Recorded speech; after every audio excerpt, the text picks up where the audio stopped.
এখন এমন সময় এসেছে যাচাই বাছাইয়ের দরকার আছে না নাই? You have to test everything with the holy Quran. চিল্লায় বলেন ঠিক কিনা? কারণ কোরআন আপনাকে সমাধান দিবে। আপনি যত ঝামেলায় পড়েন, আপনি যত বিপদে পড়েন, এই বিপদ থেকে সমাধান দিতে পারে একমাত্র কোরআন। চিল্লায় বলেন কি? সমাধান চাও যদি জীবনে মরণে, ফিরে যাও খুঁজে নাও চোখ রাখো কোরআনে। পারেন না? সুন্দর সুন্দর ইসলামী সঙ্গীতগুলো মুখস্থ রাখবেন, পড়েন। সমাধান চাও যদি জীবনে মরণে, ফিরে যাও খুঁজে নাও চোখ রাখো কোরআনে। সবাই পড়েন আওয়াজ করে।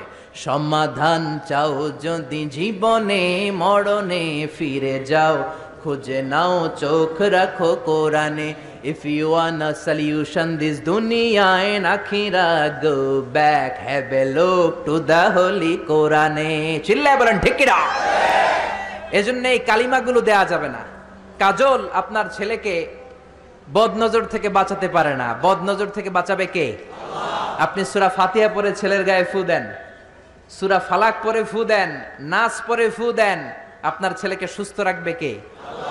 বিশ্বনবীকেও জাদু করা হয়েছে। কি আজীব তামাশা! বিশ্বনবীকে জাদু করে 6 মাস অসুস্থ রাখা হয়েছিল। জাদু করেছে ইহুদিদের বন্ধু লাবিদ ইবনুল আসাম। 6 মাস বিশ্বনবী ছিলেন অসুস্থ, দাঁড়াতে পারে না, বসতে পারে না, নামাজ পড়তে গেলে কষ্ট হয়। 6 মাস পরে আল্লাহ সূরাতুল ফালাক, সূরাতুন নাস নাজিল করে দিলেন। এই দুইটা সূরাকে একসাথে বলে মুআউযিজাতান। চিল্লায় বলেন কি নাম? মুআউযিজাতান। চিল্লায় বলেন কি নাম? এই দুইটা সূরা পরে যদি ফু দেন, কোন জিনের বাদশাও আপনার ছিটেফোঁটা কিচ্ছু করতে পারবে না। চিল্লায় বলেন ঠিক কিনা? এজন্য সূরা ফালাক পরে ফু দিবেন, নাস পরে ফু দিবেন। ছেলেকে সুস্থ রাখবে কে?